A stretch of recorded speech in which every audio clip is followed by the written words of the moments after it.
ओम नमः सिद्धेभ्यः।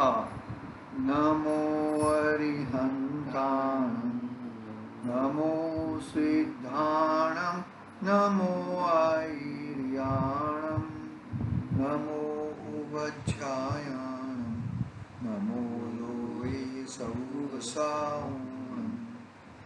मंगलम भगवान वीरो मंगलम गौतमोगणे मंगलम कुंज कुंडार्यो जैन धर्मो सुमंगलम सर्वमंगल्य मंगल्यम सर्वकल्याणकारकम प्रधानम सर्वधर्माणां जैनम जयतु शासनम जैनम जयतु शासनम।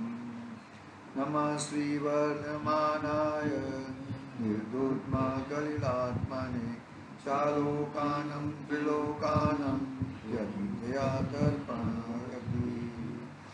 चेतिले चेतं चेत्या विना किं चालसे।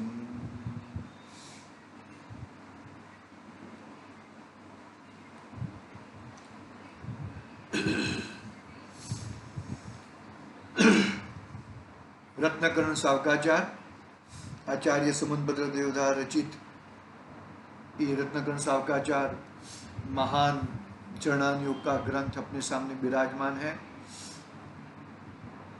सम्यक्त्व के दोष के बाद सम्यक्त्व किस किस तरह से प्राप्त होता है उसकी बात कही।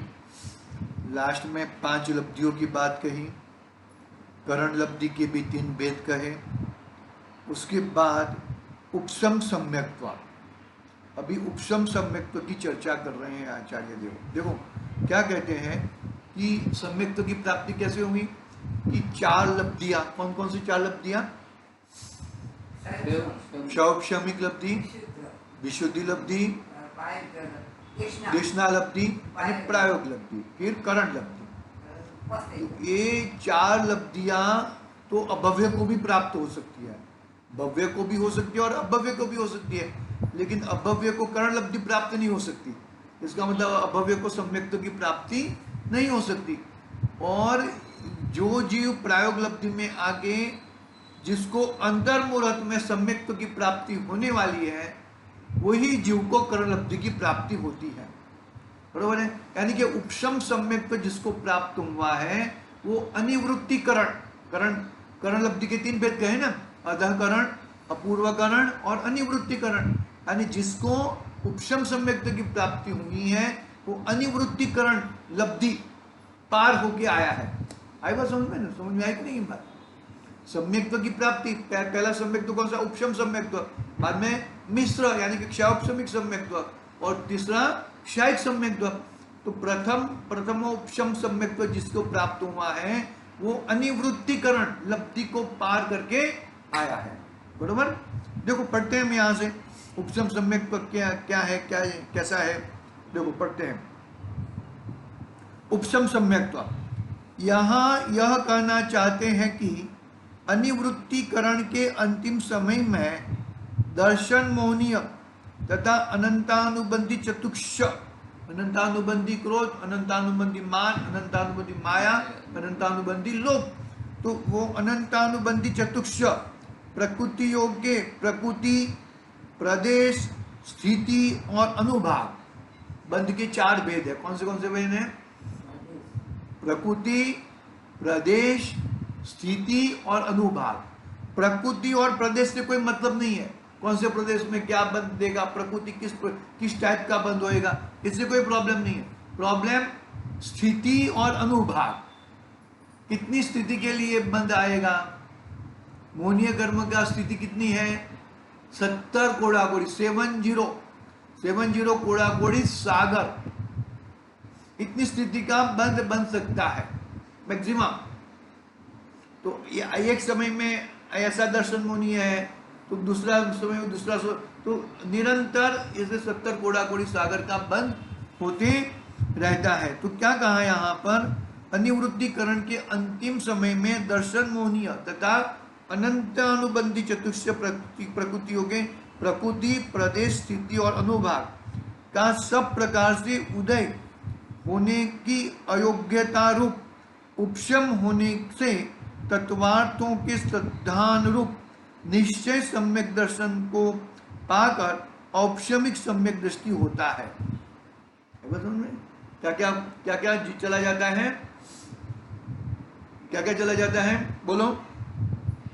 दर्शन मोहनीय में क्या क्या चला जाता है कि भाई दर्शन मोहनीय के साथ में मिथ्यात्व और अनंतानुबंधी चला। दर्शन मोहनीय में क्या जाता है कि दर्शन मोहनीय में मिथ्यात्व और अनंतानुबंधी क्रोध मान माया लोभ का नाश हो जाता है।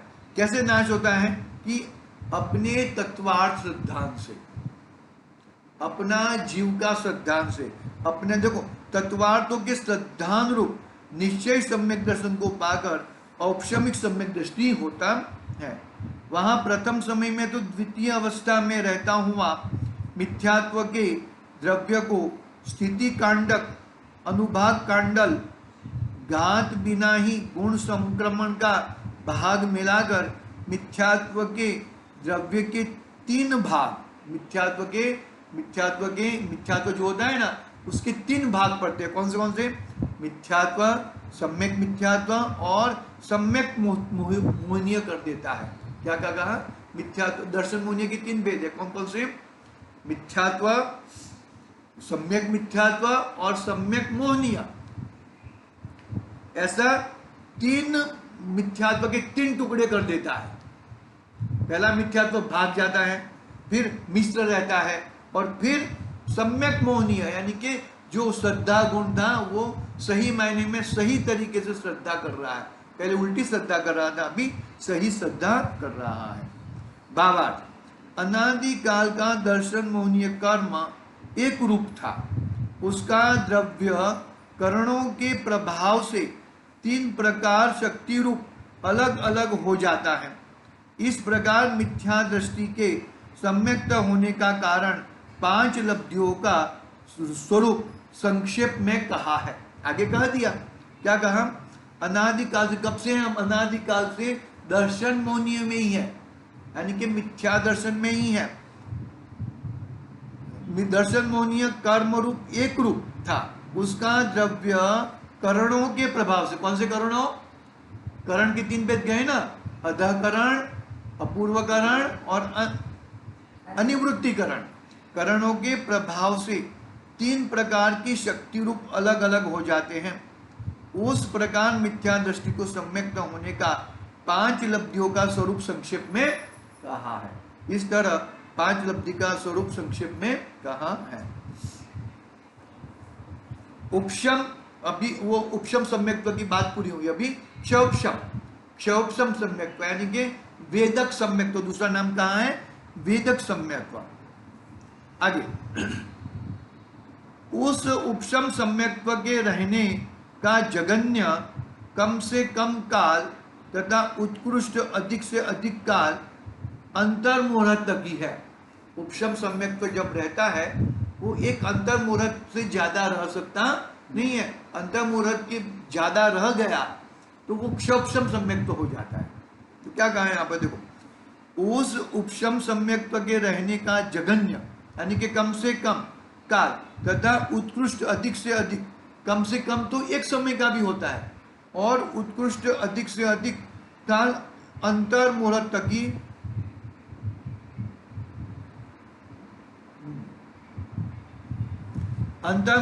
ही है। अंतर्मुहूर्त पूरा होने के बाद नियम से दर्शन मोहनीय की तीन प्रकृतियों में से किसी भी एक प्रकृति का उदय हो जाता है। तीन प्रकृति कही थी ना, मिथ्यात्व, सम्यक मिथ्यात्व और सम्यक मोहनीय। ऐसे तीन प्रकृतियों में से कोई ना कोई एक प्रकृति का उदय हो जाता है। बहुत ही कैलकुलेशन समझना चाहिए, थोड़ा दिमाग लगाना पड़ेगा। हाँ, यदि सम्यक्त्व मोहनीय प्रकृति का उदय आ गया तो उपशम सम्यक्त्व से छूटकर पलटकर वेदक सम्यक्त्व हो जाता है। समझो, यदि सम्यक्त्व मोहनीय प्रकृति का उदय आ गया तो उपशम सम्यक्त्व से छूटकर पलटकर वेदक सम्यक्त्व हो जाता है। तब सम्यक्त्व मोहनीय के उदय से वेदक सम्यक दृष्टि जीव तत्वों का चल मल अघाड़ दोषों से सहित सद्दान होता है। वेदक सम्यक दृष्टि को कैसा होता है? चल मल और अघाड़ दोषों से सहित होता है। चल मल अघाड़ का विस्तृत नियम सार में आया, हम लोगों ने पढ़ा था ना, ये अपने पंडित जी सौरभ जी पढ़ा रहे थे, हमें प्रवचन थे ना उनके। तो चल मल अघाड़ दोषों सहित सद्दान करता है। यहाँ सद्दान से चलपना का अर्थ है सद्दान में शिथिलता आ जाना। मल का दोष है अतिचार सहित होना। और वेदक सम्यक्त्व का इस वेदक सम्यक्त्व को ही क्षौपसम सम्यक्त्व कहते हैं। चल मल और अघाड़, बरोबर है। तो चल का मतलब क्या? सद्दान में शिथिलता। और मल का मतलब अतिचार सहित होना। 4 या 5 प्रकार के अतिचार है, उन्हें राज को लगते हैं, वो अतिचार से रहित रहते हैं ऐसा। तो अपना जो वेदक उपशम सम्यक्त्व कम से कम एक समय का और मैक्सिमम अंतर मुहूर्त का रहता है। बाद में वो उपशम सम्यक्त्व चला जाता है और फिर यदि सम्यक मोहनीय प्रकृति में गया तो क्या हुआ? वापिस सम्यक मोहनीय के वापिस वेदक सम्यक्त्व में आ जाता है, यानी कि क्षौपसम सम्यक्त्व में आता है। तो क्षौपसम सम्यक्त्व में क्या होता है? सम्यक मोहनीय के उदय से वेदक सम्यक दृष्टि जीव को चल मल अगाढ़ दोषों सहित सद्धान करता है। यहाँ पे सद्धान में चलपना, सद्धान में शिथिलता आ जाना और मल का दोष अतिचार सहित होता है। इस वेदक सम्यक्त्व को ही क्षौपसम सम्यक्त्व कहते हैं। दर्शन मोहनीय के सर्वघाती स्पर्धकों के निषेकों के उदय का अभाव व क्षय। क्या कहा? दर्शन मोहनीय के सर्वघातीय स्पर्धकों के निषेकों का उदय का अभाव वह क्या है? वो भाव व क्षय, वो क्षौपसम शब्द का अर्थ करते हैं। क्या कहा? दर्शन मोहनीय के सर्वघाती स्पर्धकों के निषेकों का उदय का अभाव, बरोबर है, एक उसको क्षय कहते हैं। तथा देशघाती स्पर्धक रूप सम्यक्त्व प्रकृति के उदय होने पर भी यह सम्यक मोहनीय के वर्तमान समय संबंधी निषेकों के सिवाय अन्य जो ऊपर के निषेक अभी उदय को प्राप्त नहीं हुए, वे मात्र सत्ता में अवस्थित थे, उन्हें उपशम कहते हैं। क्या कहा? वो सर्वघाती का अभाव हुआ, वो क्षय हुआ, और देशघाती स्पर्धकों का उदय रहना, देशघाती स्पर्धकों का उदय रहा, उसे उपशम कहते हैं। सर्वघाती स्पर्धकों का क्षय, बरोबर है, और देशघाती स्पर्धकों का उदय, उसे उपशम कहते हैं। ऐसे कर्मों की क्षय और उपशम रूप अवस्था होने से क्षयोपशम सम्यक तो होता है। इसी को सम्यक प्रकृति के उदय का वेदन अनुभवन होने से वेदक सम्यक्त्व कहते हैं। क्या कहा? वेदक सम्यक्त्व कहते हैं। थोड़ा ध्यान रखना, थोड़ा शब्दों अटपटे हैं, लेकिन ठीक है। अपने को क्षय किसे कहा? कि सर्वघाती, सभी प्रकार के सर्वघाती स्पर्धकों का क्षय होना। लेकिन और उपशम किसे कहा? कि जो देशघाती स्पर्धकों के कर्म है उसका उदय रहना, उसे उपशम कहते हैं।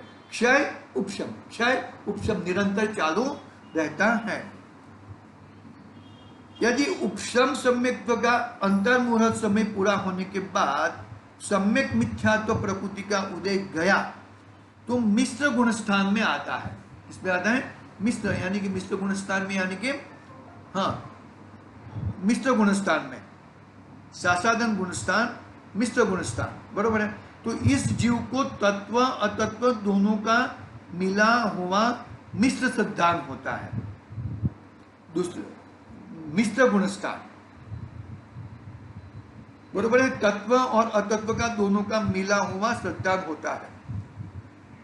यदि मिथ्यात्व प्रकृति का उदय गया तो मिथ्या दृष्टि विपरीत श्रद्धानी हो जाता है। मिथ्यात्व प्रकृति का उदय आ गया। मिथ्यात्व 3 प्रकार के उदय कहे ना दर्शन मोहनीय के, क्या कहे तो मिथ्यात्व, सम्यक मिथ्यात्व और सम्यक मोहनीय, क्या क्या कहे भूल जाता हूं मैं भी। देखो उपशम सम्यक्त्व के 3 भेद कहे ना, मिथ्यात्व, सम्यक मिथ्यात्व और सम्यक्त्व मोहनीय, ऐसे उदय कहे ना। तो यदि मिथ्यात्व की प्रकृति का उदय आ गया तो मिथ्यात्व विपरीत श्रद्धानी हो जाता है। जैसे ज्वर से पीड़ित पुरुष को मिष्ट भोजन नहीं रुचता, उसी प्रकार उसको अनेकांत रूप वस्तु का स्वरूप सच्चा नहीं समझता। अनेकांत स्वरूप, अनेकांत की व्याख्या हमारे ग्रंथाधिराज में सार में भी है, सब जगह पे है, देख लेना। तत्वों का सच्चा स्वरूप, रत्नत्रय मोक्ष का मार्ग रुचता है 10 लक्षण रूप धर्म और स्वपर की दया रूप धर्म नहीं रुचता। क्या कहा देखो, हाँ उसी प्रकार उसको अनेकांत वस्तु का सच्चा स्वरूप, तत्वों का सच्चा श्रद्धा सच्चा स्वरूप, तत्वों का सच्चा स्वरूप, रत्नत्रय मोक्ष का मार्ग रुचता है, 10 लक्षण रूप धर्म, स्वपर की दया रूप धर्म नहीं रुचता। मतलब यदि मिथ्यात्व के उदय मिथ्यात्व का उदय आ गया तो ये सब उसको रुचता नहीं है और सीधा पहले गुणस्थान में आ जाता है। उपशम सम्यक्त्व हुआ यानी कि चतुर्थ गुणस्थान में आया। चतुर्थ उपशम सम्यक्त्व नियम से एक समय से लेकर एक अंतर मुहूर्त तक का रहता है। अंतर मुहूर्त का मैक्सिमम काल रहा, फिर क्या हुआ कि भाई अपना सम्यक मोहनीय में आया, सम्यक मोहनीय से वापिस वो मिथ्यात्व में आया। तो मिथ्यात्व में आया तो उसको किसी भी चीज का रुचता नहीं है, सभी प्रकार के अरुचि ही रहता है। देखो मैं यहां से भी जरा देख लेता हूं। हाँ, रत्नत्रय रूपी मोक्ष का मार्ग रुचता नहीं है। यहाँ पे थोड़ा टाइपिंग मिस्टेक हुआ है, वही मैं पढ़ रहा था कि उसको रुचता नहीं है। 10 लक्षण रूपी मार्ग मोक्ष, रत्नत्रय रूपी मोक्ष मार्ग, 10 लक्षण रूपी धर्म, स्वपर की दया रूपी धर्म नहीं रुचता। पेज नंबर क्या है?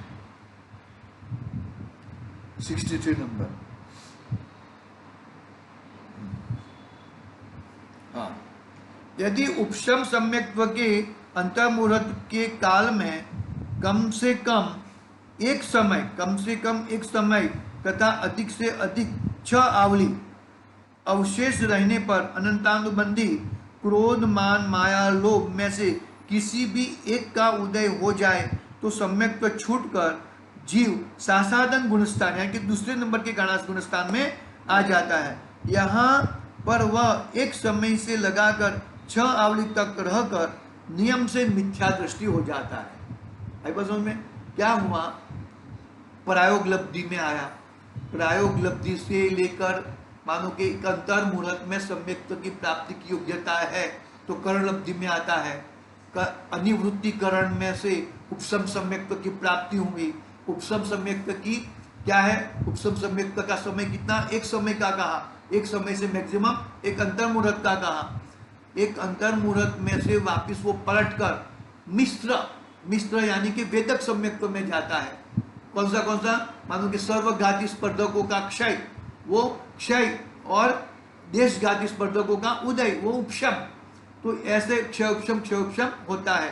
कब गया? तो सम्यक मोहनीय में गया तो, और सम्यक मोहनीय में न गया और मिथ्या दृष्टि में गया तो मिथ्या दृष्टि में गया तो पहले मिश्र गुणस्थान तीसरे गुणस्थान में आता है और तीसरे गुणस्थान से वापिस मिथ्यात्व में आकर दूसरे गुणस्थान सासादन गुणस्थान में आता है और सासादन से सीधा मिथ्यात्व हो जाता है। इस प्रकार की प्रवृत्ति रहती है उपशम सम्यक्त्व आने के बाद भी। यदि उपशम सम्यक्त्व के अंतर मुहूर्त के काल में कम से कम एक समय तथा अधिक से अधिक 6 आवली अवशेष रहने पर अनंतानुबंधी क्रोध, मान, माया, लोभ में किसी भी एक का उदय हो जाता है, सम्यक्त्व छूटकर वह जीव सासादन गुणस्थान में आ जाता है और वहां से एक समय से लगाकर 6 आवली तक रहकर मिथ्या दृष्टि बन जाता है। वापिस आएगा अभी ये एक पैराग्राफ पढ़ता हूँ, क्षायिक सम्यक्त्व की बात कल करेंगे। इस प्रकार उपशम सम्यक्त्व का अंतर्मुहूर्त काल पूर्ण होने के पश्चात 4 मार्ग है। यदि सम्यक्त मोहनीय का उदय हो जाए तो क्षयोपशम सम्यक्ति हो जाता है। यदि मिश्र प्रकृति का उदय हो जाए तो मिश्र गुणस्थानी हो जाता है, और मिथ्यात्व का उदय हो जाए तो मिथ्या दृष्टि हो जाता है। यदि 4 अनंतानुबंधी कषायों में से किसी एक का उदय हो जाए तो सासाधन गुणस्थान में आकर फिर मिथ्या दृष्टि हो जाता है। इस तरह अपने 2 सम्यक्त्व की बात होगी। कौन से? उपशम और वेदक सम्यक्त्व, क्षयोपशम सम्यक्त्व, 2 सम्यक्त्व की बात हुई है। कल बात करेंगे, कल शाम को लेंगे, सुबह भी लेंगे। कल तो बहुत प्रोग्राम है अपने, देख लेंगे। आज के लिए ओम नमः शिवाय। सहजानंदी